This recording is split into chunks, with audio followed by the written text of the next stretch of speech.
And now I'm on. Good afternoon, and welcome to this afternoon's concert. This is the last concert of the 21-22 first-year collaboration with the Michigan State University College of Music, and can't think of a better way to finish off the year with this fantastic concert. So thank you, gentlemen, for being here. It has, I think, been a successful year. We're already planning concerts for next year and how that all works, and this opportunity to be able to share with the College of Music down there and with the community up here and all of that, I think has been wonderful, and looking forward to continuing that. So I would like to thank especially Emmanuel Lutheran Church for this wonderful space where we get to our new home for Tuba Bach. So we are super happy to be here. This has been a great place to be, and we are looking forward to being here for many years to come. I'm going to get to have, this is fun, about halfway through the program, I get a chance to come up and talk some more. So I won't do too much of it now. But these gentlemen are going to let you know what they're doing as the program progresses. But for now, please welcome Connor Johnson, Sean Nichols, Elliot Mihalik, Jared Jarvis, and Ian Graves, Sonitis Machina. Thank you, gentlemen.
Sorry, I'm short. Hello and welcome, everybody. Thanks for coming out today. We are Sonitis Machina. For those of you who aren't brushed up on your Latin, which I'm not, it means noise machine. Sound machine? Noise machine. Noise machine. That first piece you heard is Fanfare Gallop, composed by our very own Connor Johnson. The next piece you're going to... Oh, yeah. The next piece you're about to hear is Victor Ewald's Quintet No. 3 for brass quintet. This is a very classic standard piece for the brass quintet, a very beautiful romantic piece. So I hope you all enjoy. And then after that, we're finishing it with a bit of a jazzier piece. It don't mean a thing if it ain't got that swing. And then, as Ed said before that, we're going to take a 5-minute break after that because we need a break. But thank you all. I hope you enjoy.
All right. So now you guys get your requested break. I guess they probably deserve it after that, yeah? Pretty awesome.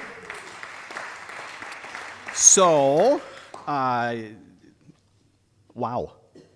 Nicely done. Very, very enjoyable. So, as promised, my turn to talk again.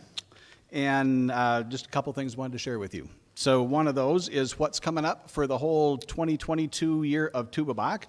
2022 has a lot of twos in it, so I have a season that has a lot of twos in it.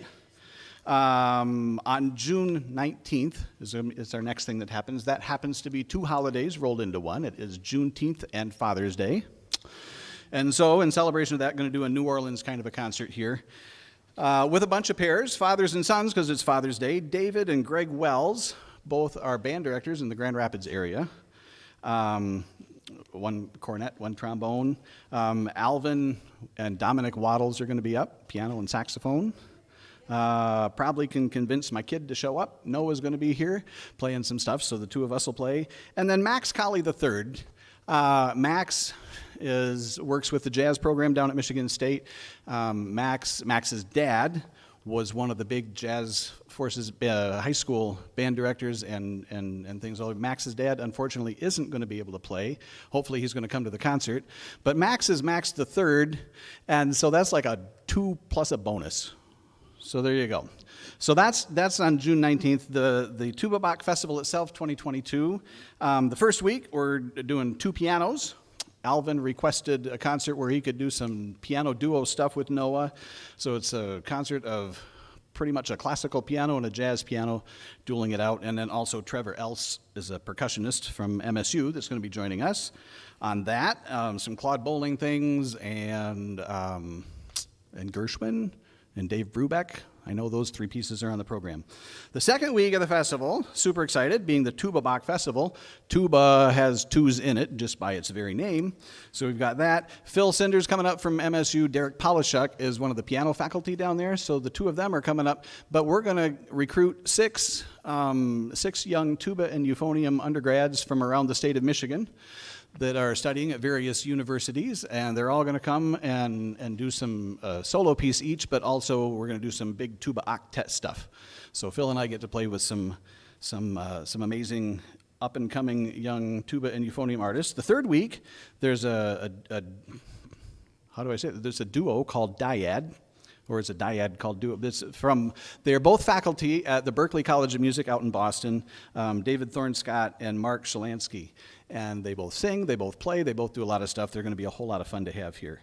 The fourth week, so now we're into October. Noah, so those of you that don't know Noah is our youngest son, and he's finishing up his junior year down at MSU as a percussionist and a composer and pianist and all that. It's his senior year next year. I don't know where he's going after that, so I'm taking advantage of getting to play with him while I know I can. So we're going to do a concert of, he's playing marimba, and I'm playing whatever horns I play, and that's going to be fun.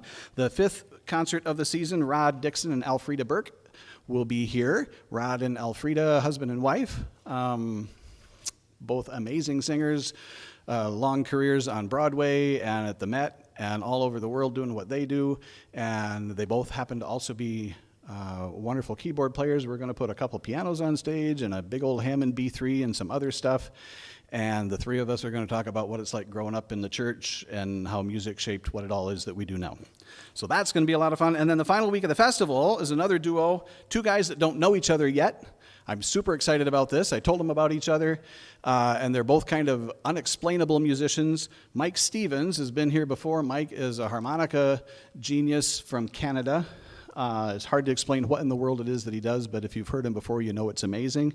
And then I'm going to pair him with Kevin Jones. Kevin is primarily a hand percussion specialist, African drumming and Caribbean drumming and South American drumming and all of that. And so I have absolutely no idea what's going to happen exactly when we put them together, but I do know it's going to be amazing. So don't miss that. So those are the six duos of the festival season. And then our Christmas concert is the Terry Lauer Trio with Edie Evans Hyde. And so that's going to be very cool. And I don't know if it's a trio plus Edie is 4 plus I'm going to play is 5, and that doesn't divide out into 2 at all, except it's going to be really awesome. So those are what there. On November 6th, I can say, is the first concert of the MSU series next year. That'll be on November 6th, and Dr. Richard Fracker is going to be here. He should have been here, was scheduled to be here back in March, and due to COVID protocols and things like that, he wasn't able to do that. But Dr. Fracker is head of the voice department at MSU. He and Eldon Little, pianist, are going to come up and present a program. Dr. Fracker is an amazing tenor, again, a long career in opera all around the world. So that is the list of upcoming performances that I wanted to tell you about. There's a mailing coming out soon. Watch for that, the annual spring mailing, and it'll have all that in there too. For more pairs, I want to make sure to thank the 2 Jeffs that do the tech stuff to make this happen, Jeff Gabalis and Jeff Petalty. So thanks to those gentlemen. This is good, not even just the first names, the 2 Gordons, the 2 Gordon Millettes, the old one and the young one, helped put this wall up in a hurry after church to get ready for the show today, so many thanks to those 2 gentlemen. Yes. And Jane and Adriana, who don't have the same name and all that, but there's 2 of them, and they make sure that you all get in here and sat down and do things. So thank you, Jane and Adriana. We've done that. MSU, big thanks to MSU and this whole, again, I mentioned this whole collaboration. I'm excited about it, looking forward to things in the future. We're already talking about not only the concerts, but what can we do to establish a community music school kind of a thing here in Big Rapids. We're excited about that, and so talks are in the work with that, with MSU and with Emmanuel and with Tuba Bach, so we'll see how that progresses. But especially want to thank Christine Beamer down at MSU that helped coordinate this whole thing, Phil Cinder, who's been great about helping coordinate, and he's been part of Tuba Bach since 2006 from the very beginning, and Dean Forger. So especially thanks to those folks at MSU. And because the whole brass thing obviously is near and dear to my heart, but the brass faculty down there, I think, is second to none, and they're just amazing. And Justin Emmerich and what he does with the trumpet studios, and Corbin Wagner in the horn studio, and Ava Ordman is just a outstanding, awesome trombone person, and Phil Cinder, of course. So you guys are in the best of hands. It's fantastic, and obviously, you know that now because you've heard him play too. So many thanks to all those folks. I did want to mention where because you didn't talk about you guys and who you are. I think I mentioned names, but you're all graduate students, yeah? Are a mix of master's and doctoral students? Which I could quiz you on and ask, but it's a mix of. And I can tell you also, this part I do know. Connor, you're from Dexter, yeah? Yes. So Connor's from Dexter, Michigan. Sean from Jenison? Yes. Elliot, what I have written down here is Charleston, West Virginia. That was a good guess? All right. I should buy a lotto ticket. And Jared, you are from Brooklyn, Michigan? Yes. And so now, only one to go. We'll see if I get this right. Jacksonville, North Carolina? For Ian. So from all over the place, master's, doctoral students, you guys are awesome. And the only other thing I have to say is that while you were playing your opening thing, I got a text message from Phil Cinder, who says, he said to you guys, you sound great. Jeff, he said the audio feed is wonderful. It sounds good. So those of you watching on YouTube and Facebook. And he said, and he blamed this on Ian, and so I took the heat for you, but he said, tell Ian to close the door behind him. That was my one job.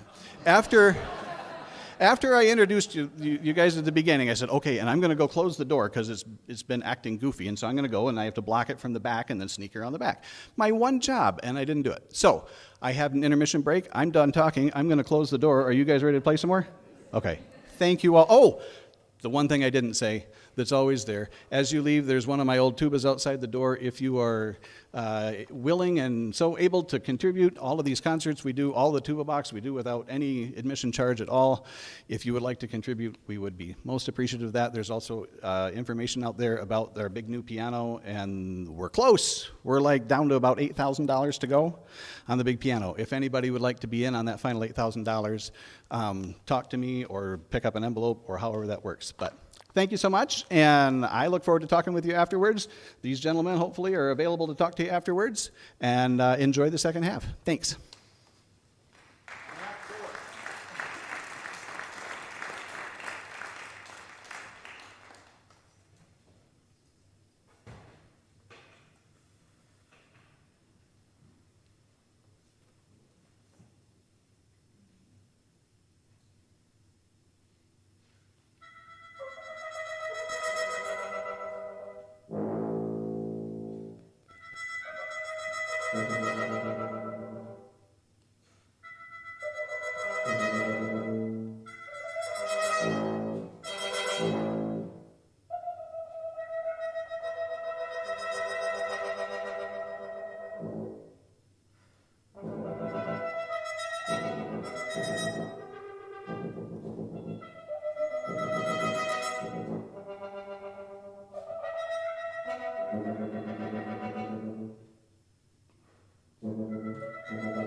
All right, well, you've gotten to hear two very different pieces that I've composed, but each of my pieces started our first and second half of the program, and they were both sort of fanfares in a way, but written for very different occasions. So I wrote this piece, Obloquy. This was the first brass quintet I composed, actually.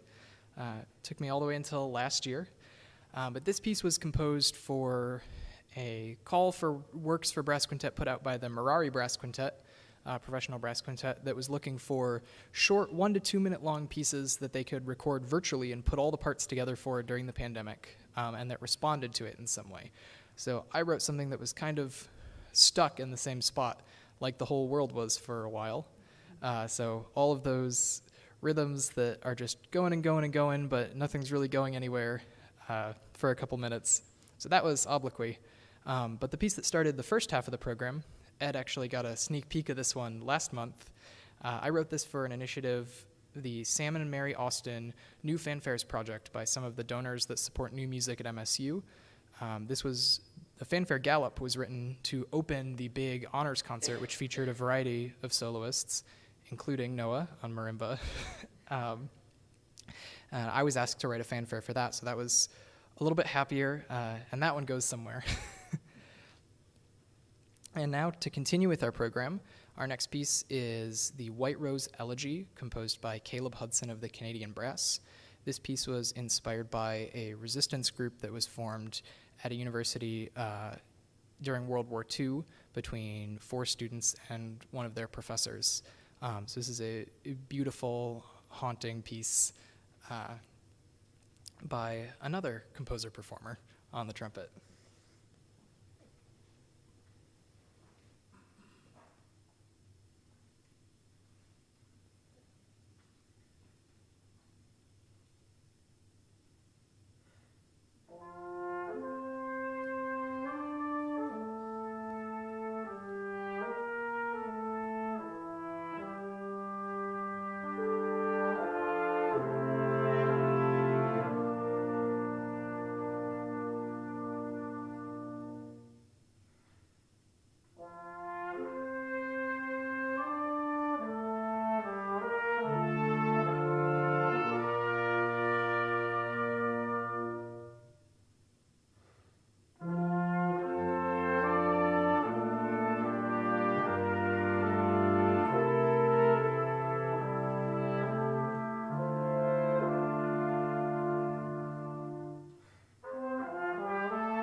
There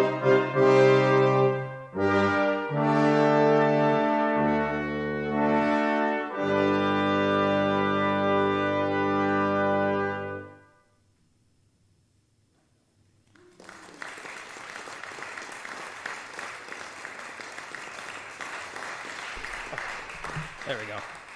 All right. So forgive me if I mispronounce this, but that piece you just heard was Die Bonkelzongenlieder, which is, what is that, German? It's German for the bench singer, which is an old bar song. And what better to follow it up with more bar songs? So this next piece, The Colchester Fantasy by Erica Wazen, is written about 4 pubs all around Colchester, England. Each of the 4 movements of this piece are based on a different pub. So as you listen, I hope you think about being in the pub, singing along. So thank you all again for coming out today. It's wonderful to have a great audience, and I hope you enjoy.